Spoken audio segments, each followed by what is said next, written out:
d'exercer une fonction avec dignité, conscience, indépendance, probité et humanité. Je le jure. C'est officiel. Frankie Dihat est devenu le premier avocat kanak.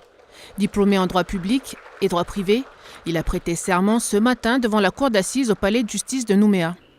Sa famille était venue en nombre pour assister à cet événement historique, une cérémonie solennelle pleine d'émotions. L'enfant de Néngoné est spécialisé dans le droit du travail et de l'urbanisme, mais défendre les femmes victimes de violences est au cœur de sa vocation. C'est un soulagement.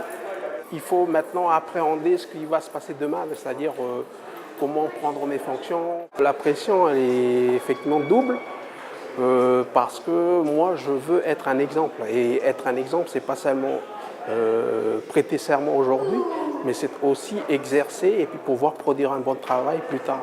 Donc cela va se mesurer peut-être sur le temps parce que voilà, il faut être à la hauteur de la profession d'avocat qui veut l'excellence. Voilà. Je viens d'arriver avec notre taureau, là, puis là je le rafraîchis un peu.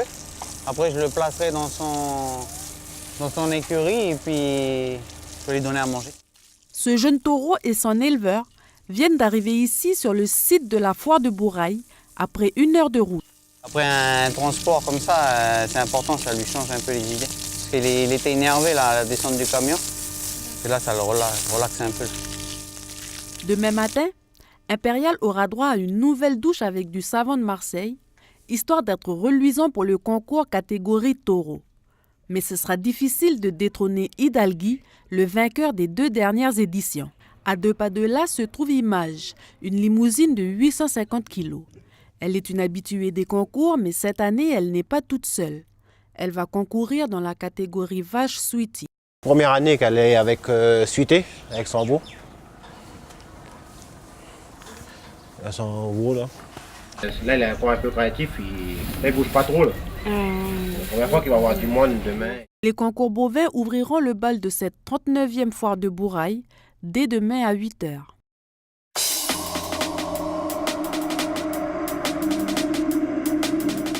Monsieur Gérald Cortot, bonjour. Bonjour. Alors tout récemment, les Philippines ont annoncé la volonté de réduire et d'interdire l'exportation de minerais bruts. L'Indonésie a, elle, déjà interdit l'exportation il y a un moment. Est-ce que vous pouvez nous expliquer un petit peu cette interdiction ? Écoutez, ça correspond à une politique voulue donc aujourd'hui des Philippines, après, comme vous l'avez si bien dit, l'Indonésie, à savoir la valeur ajoutée. Ce que demandent les Philippins, c'est qu'en fin de compte, ils profitent de la valeur ajoutée, tout comme la province Nord avec son usine du Nord et ses usines offshore, en disant quelque part, il faut arrêter de déménager nos mines, c'est-à-dire la matière première, et qu'à partir du moment où la matière première a quitté le pays, bien, il n'y a pas de retour sur la valorisation donc, de la transformation. D'accord, ben en sachant cela, pourquoi continuer à exporter du minerai brut ici de la Nouvelle-Calédonie ? C'est la question qu'on peut se poser. Ce qu'il faut savoir, c'est qu'en 2009, je crois qu'on avait exporté aux alentours des 3 500 000 tonnes. Et en 2015, on est à 5 millions, presque 5 600 000 tonnes. Donc, quelque part, on a une courbe qui n'a cessé de croître au niveau de l'exportation de minerais de la Nouvelle-Calédonie. Et là, alors qu'on avait donné l'exemple avec la transformation locale ou d'usines offshore, nous sommes tout à fait, enfin pour ce qui me concerne, je suis tout à fait heureux que les Philippins aient pris cette disposition. Parce que ce qui est totalement anormal quelque part, c'est que la Chine qui aujourd'hui c'est elle qui fait le LME, c'est elle qui joue sur les stocks. La Chine qui possède grosso modo 4% des réserves mondiales de nickel, elle en transforme 53% du minerai transformé dans le monde entier. Donc c'est pour vous dire l'ampleur et la force de la Chine et la façon dont elle avait déménagé d'abord les mines d'Indonésie et elle était en train de déménager les mines des Philippines. Donc là, l'Indonésie a déjà dit stop, les Philippines viennent de dire stop ou prennent les dispositions. J'espère que la Calédonie ne va pas s'inscrire pour remplacer les Philippines demain.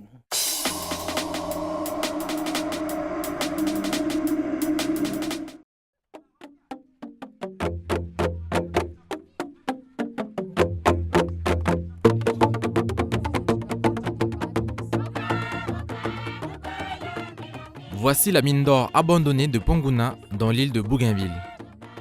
Elle appartenait au géant minier australien Rio Tinto. Aujourd'hui, cette mine fait polémique. Le groupe minier a cédé gratuitement ses parts de la mine au gouvernement papou et aux Bougainvillais.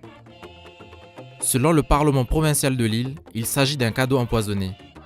Les frais de remise en service de la mine coûteraient trop cher et surtout, cela pourrait raviver les plaies de la guerre civile bougainvillaise. Celle-ci avait débuté en 1988 pour finir en 1997 et avait fait au moins 10 000 morts.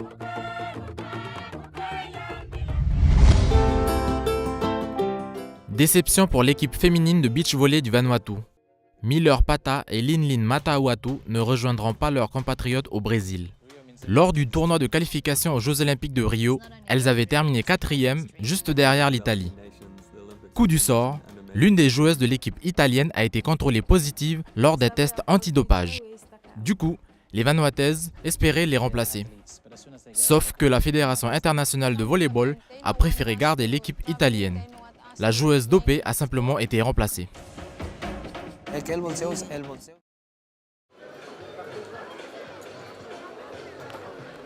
Comme chaque année, c'est un franc succès pour ce jeudi des îles Loyauté. En l'espace de 2 heures, on comptait déjà plus de 4000 visiteurs ici à la place des Cocotiers. 300 exposants, 140 stands et plus de 15 000 tonnes de produits en vente. Au programme aujourd'hui, danse, concert, dégustation et vente de produits frais et artisanaux.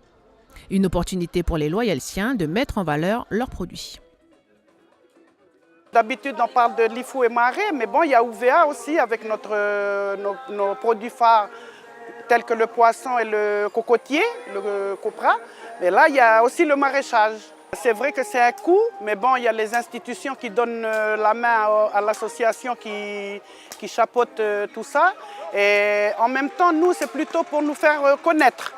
Pour nous faire connaître les gens, quand ils viennent à UVA, ils savent qu'il y a un maraîcher bio là-bas sur place.